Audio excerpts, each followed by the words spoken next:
Hello everyone, my name is Sheetal and today we are going to learn about a very important concept in the Java programming, that is constructors.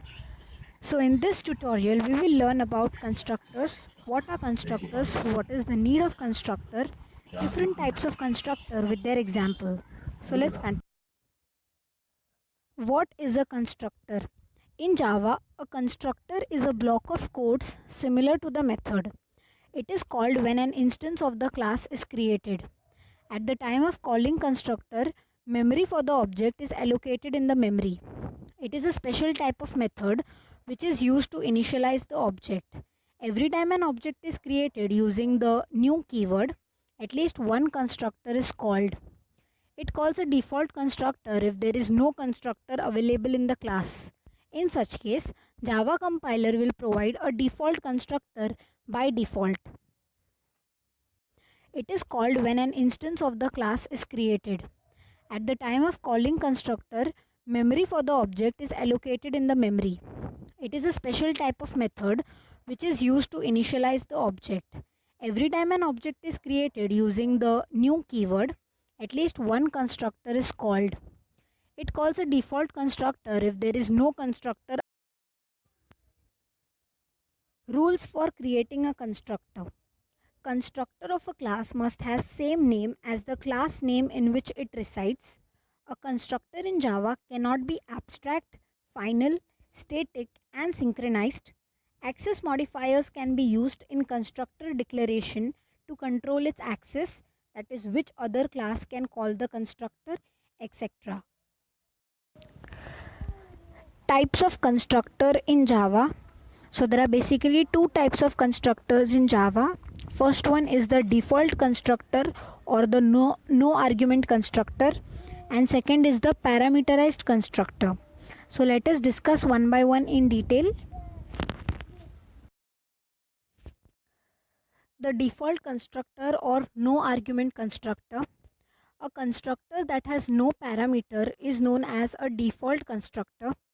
If we don't define a constructor in a class, then compiler creates a default constructor with no arguments for the class. And if we write a constructor with arguments or no arguments, then the compiler does not create a default constructor. Default constructor provides the default values to the object like 0, null, etc. depending on the type. Now let us take an example for the same. Now in this example, we are creating the no argument constructor in the bike class. So in the bike class, that is class bike1, we can see that there is a default constructor bike1. Why is it default? Because there are no parameters given to this constructor by the programmer. That is why the Java compiler will declare this bike1 class as a default constructor. So what does this constructor do? It will print bike is created. So when the program is run, what will your output be? The output will be bike is created. So this is the example of default constructor. That is when no parameter is given to the constructor, then the Java compiler will declare a default constructor and the code is run. Let's see the next type of constructor. So what does this constructor do? It will print bike is created. So when the program is run, what will your output be?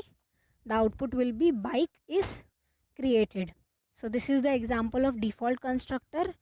That is when no parameter is given to the constructor, then the Java compiler will declare a default constructor and the code is run. Let's see the next type of constructor.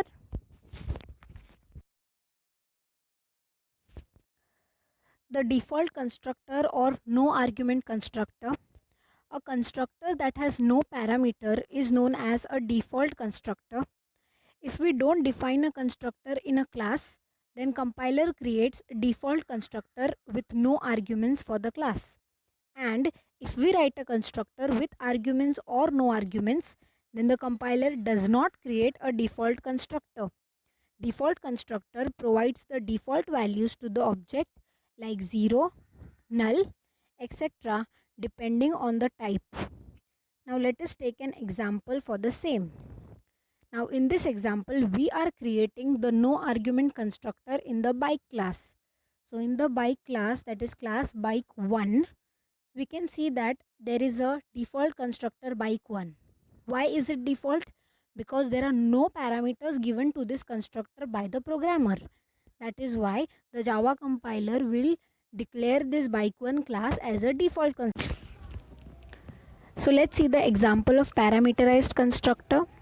In the given example, there is a class student4.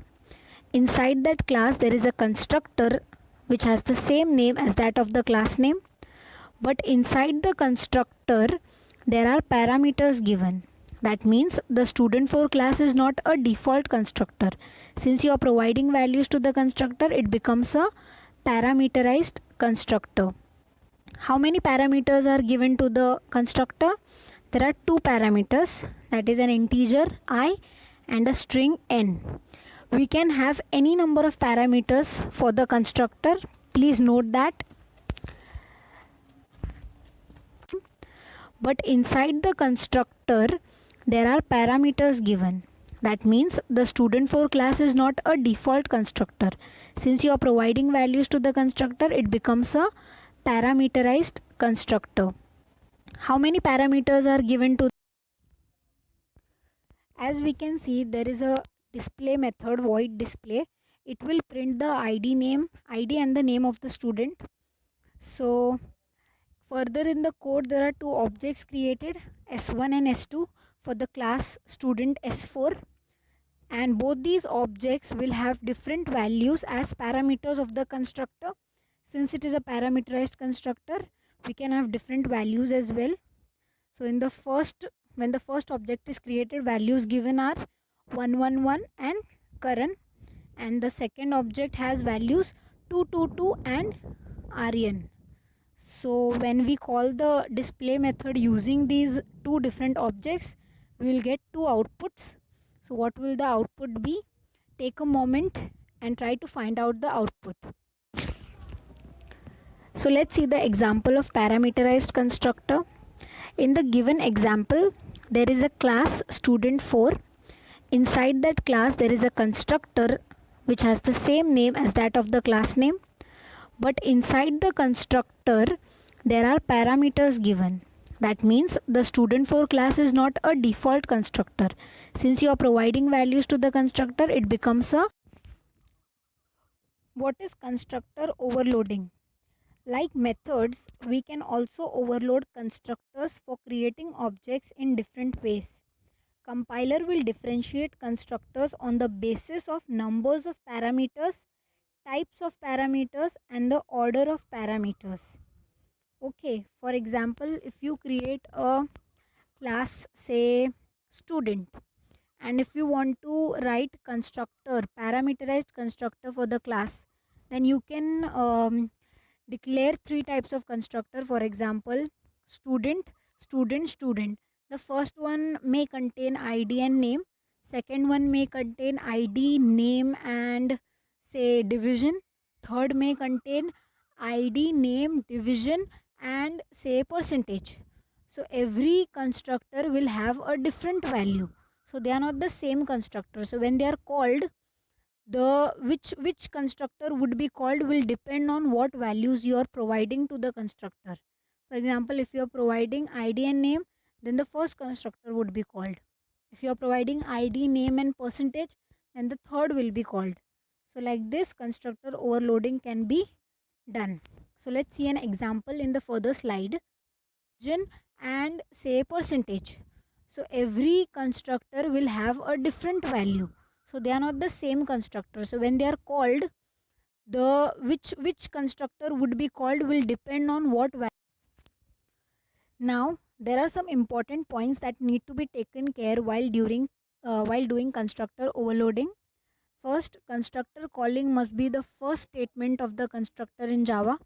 If we have defined any parameterized constructor, then compiler will not create default constructor, and vice versa. If we don't define any constructor, compiler creates default constructor by default during compilation. And third is recursive constructor calling is invalid in Java. Important points that need to be taken care while doing constructor overloading.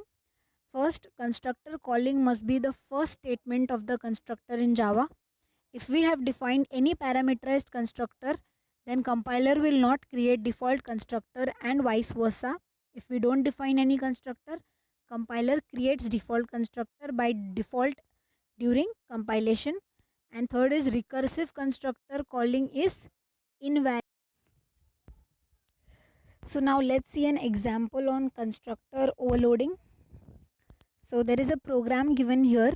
As you can see, there is a class box. Now there are three types of constructors called here. The first constructor will have width, height and depth, and the second constructor is a default one. There are no parameters. Third constructor will have length.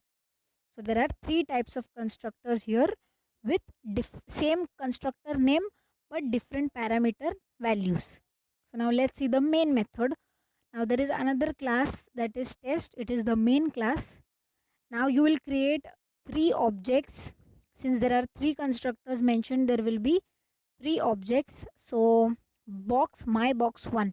Now this is for the first constructor where three values have been mentioned, that is width, height and depth. So three values are provided. So the first constructor will be called.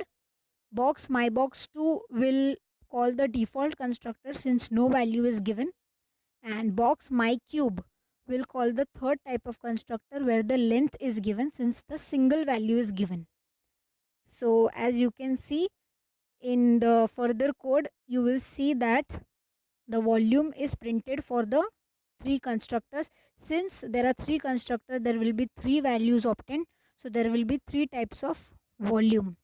Can you guess the volume? Can you find out from this code what the answer will be or what the output will be? Take a moment and try to find out the output.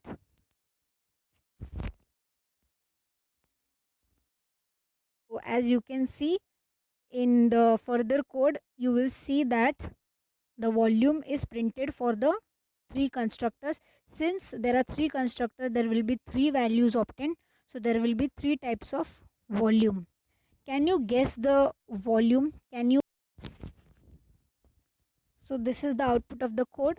Volume of my box 1 is 3000, volume of my box 2 is 0, and volume of my cube is 343. Why are three different values created? Because three different constructors with the same constructor name were called by using three different objects. And how did the object know which constructor to call? Because the constructor that was called was on the basis of the parameters that were there. In the first constructor, there were three parameters. So if my box 1 object is calling three parameter valued constructor, then it will be the first constructor. My box 2 was a default constructor, right? So it will call the default constructor. My cube object was for the only one value, that is length. So that is why the third type of constructor was called. So this is how constructor overloading is achieved. The basis of the parameters that were there. So that's it for today, guys. Today we learnt about constructors in Java. What are constructors? How many types of constructors are there? Okay, there are two types of constructors. What is the need of constructor?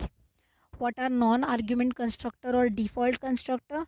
What are parameterized constructor? When will the compiler decide that a constructor is default? Then what is constructor overloading? How is it different? How to achieve constructor overloading? We also discussed each type of constructor with an example. I also gave you some time to crack the code, and I also showed you the output. And we also discussed constructor overloading using an example program. So I hope your concepts are clear, and thank you. That a constructor